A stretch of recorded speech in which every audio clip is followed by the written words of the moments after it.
At just 19 years old, Davonye Cummings had her hands full with newborn twins and the weight of a new chapter ahead. The apartment was quiet. No broken glass. No forced entry. Nothing missing. Yet Davonye was found dead, shot inside her home, just days after giving birth.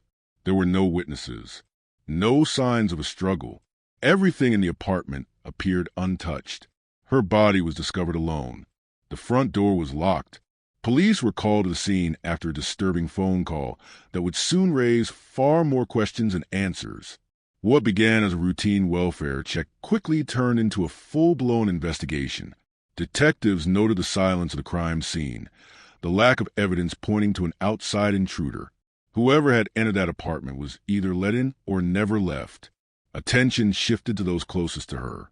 In particular, her boyfriend, a man significantly older than Davonye, became a person of interest almost immediately.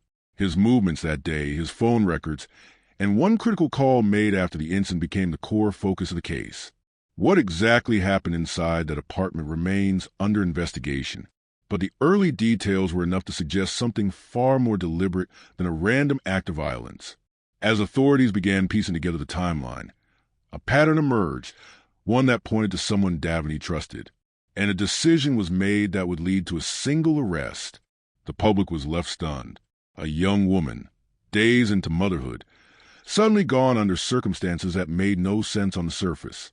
But behind the locked door, the silence, and the single gunshot, a story began to take shape, one that investigators believe only one person can fully explain. And he made a phone call that might do just that. If you enjoy real crime stories that uncover the truth, don't forget to subscribe. Your support helps us share real cases, spread awareness, and give a voice to those who can't speak for themselves. Before we begin, let us know in the comments where you're watching from and what are your thoughts as the story unfolds. Welcome to True Crime Uncovered, where we examine the cases that shake communities and expose what happens behind closed doors. Real stories, real people, real impact. Subscribe now and turn on notifications. You won't want to miss what's coming next. Davonye Cummings was a 19-year-old woman residing in an apartment complex in a modest neighborhood, raised in a working-class family. She had completed high school and was reportedly working part-time jobs before her pregnancy. Friends described her as quiet and reserved, with limited social media presence and minimal public activity. Davonye's relationship with 32-year-old Terrence Miles began approximately a year prior to her death. The age gap of 13 years raised concerns among some acquaintances, but no formal reports were filed at the time. It's unclear how they met, though some sources suggest a social gathering or mutual acquaintances. Their relationship was not widely publicized, and most who knew Davonye were unaware of specific details regarding their dynamic. Her pregnancy became known publicly only during the later months. She did not post online frequently and was largely absent from public events. There is no official record of who provided support during her pregnancy, but neighbors report seeing her occasionally accompanied by Terrence. She gave birth to twins in a local hospital and was discharged shortly after. Davonye's social circle was limited, according to neighbors. She rarely had visitors, and family presence at her residence was not commonly observed. There is no police record or medical documentation indicating previous abuse, though neighbors mentioned heated arguments between the couple occurring within the apartment walls on several occasions. After giving birth, she returned home to recover. There is no clear evidence of whether she was assisted by friends or family during her postpartum period. Hospital discharge notes confirm she was released without complications and given standard recovery instructions. Davonye and Terrence's relationship began when she was reportedly 18. At 32, Terrence was already a legal adult for over a decade, while Davonye had just reached legal age. Whether their relationship began earlier remains unverified, but no report suggests illegal activity during its early phase. There is no formal documentation that the two lived together full-time, but witnesses stated that Terrence stayed at the apartment frequently. He was seen entering and exiting the building regularly during Davonye's pregnancy. Financially, Davonye was not known to be employed full-time.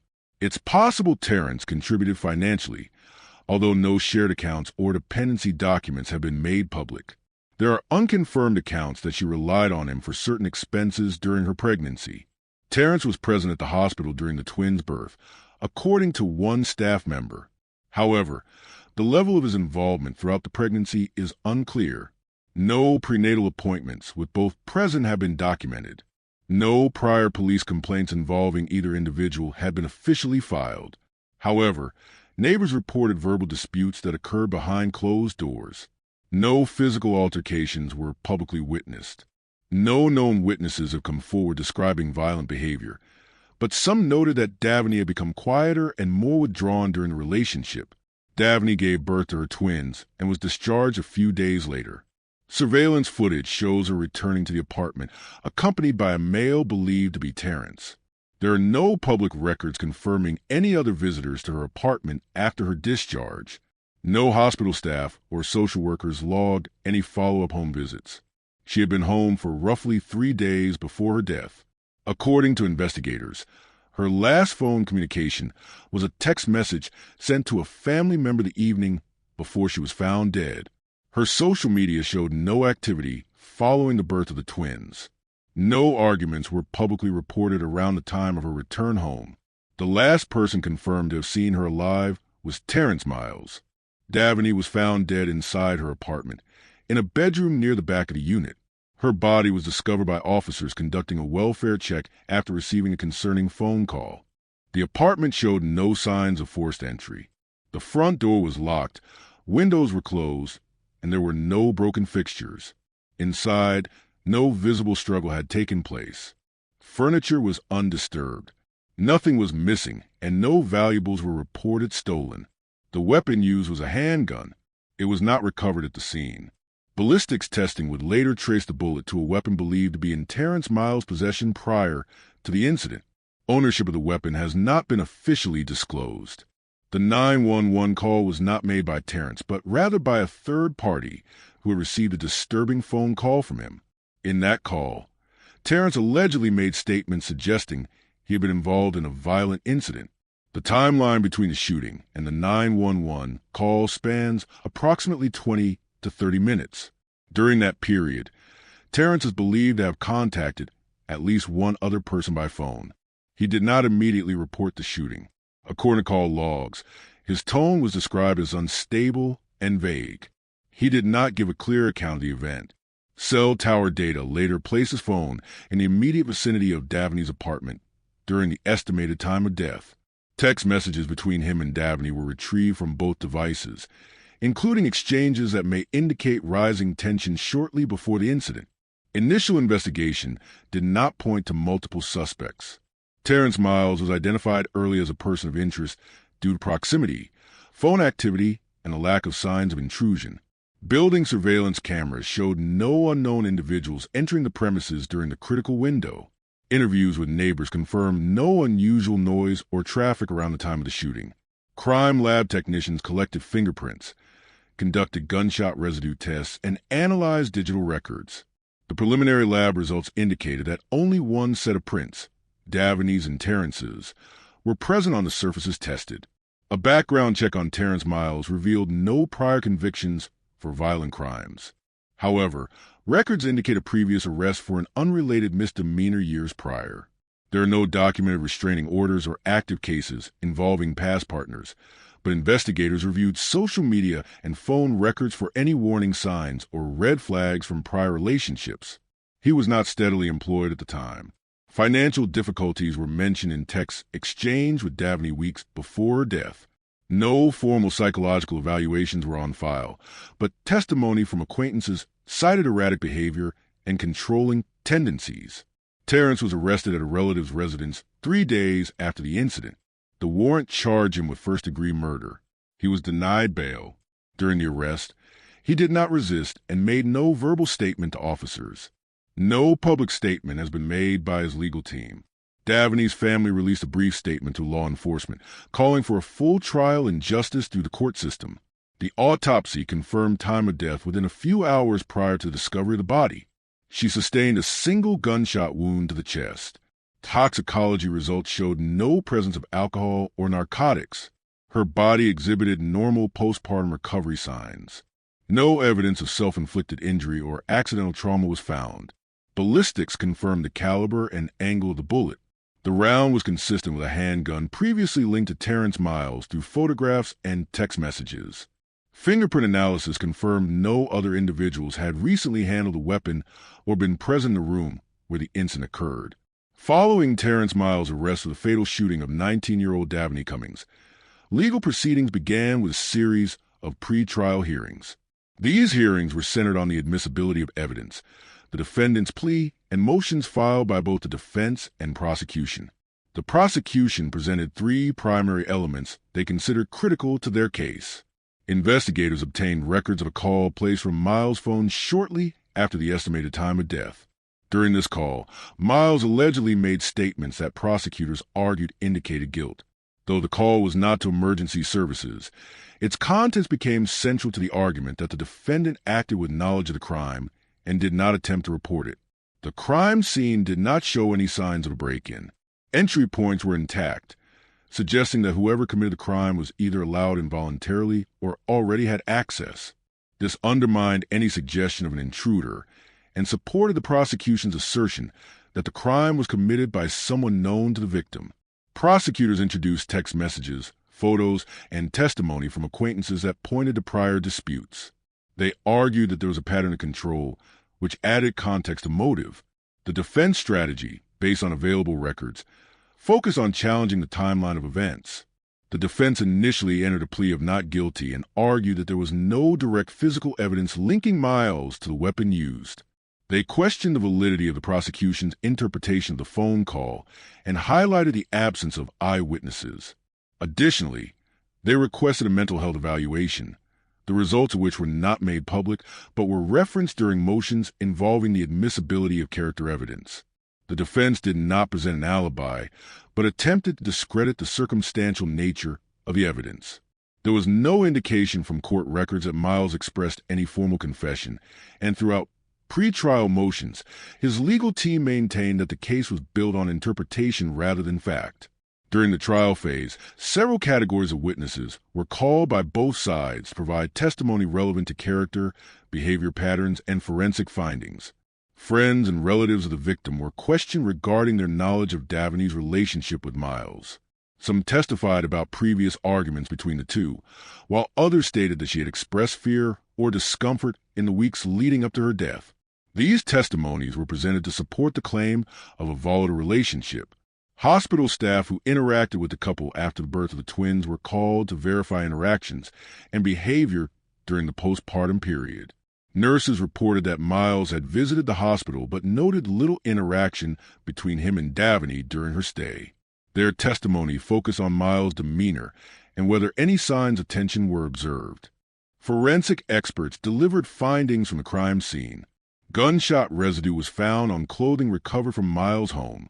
Entry wound analysis confirmed close-range firing. The trajectory and location of the wound were consistent with someone standing in close proximity and suggested that the shot was not fired during a struggle or defensive scenario. No fingerprints were lifted from the weapon, which was recovered later in a location tied to Miles.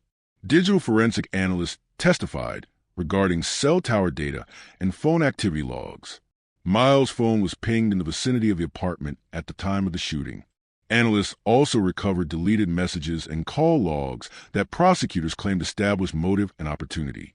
Location tracking contradicted earlier statements made by the defense about Miles' whereabouts. Neighbors and building security personnel were interviewed during the investigation, though few had useful visual accounts.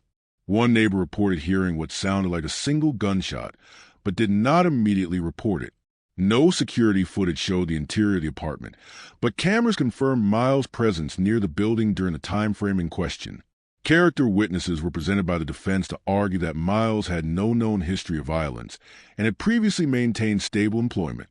Some individuals spoke in favor of his parenting intentions and claimed he had expressed desire to be involved with the twins.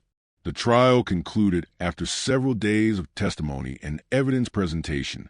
The jury found Terrence Miles guilty of first-degree murder. The verdict was based on a combination of forensic evidence, circumstantial indicators, and the content of the post-crime phone call. Miles was sentenced to life imprisonment without the possibility of parole. He showed minimal reaction during sentencing. No emotional statements were made publicly by the defendant at the time. A notice of appeal was filed shortly after sentencing. Legal documents cited improper admission of digital evidence and prejudice created by character testimony.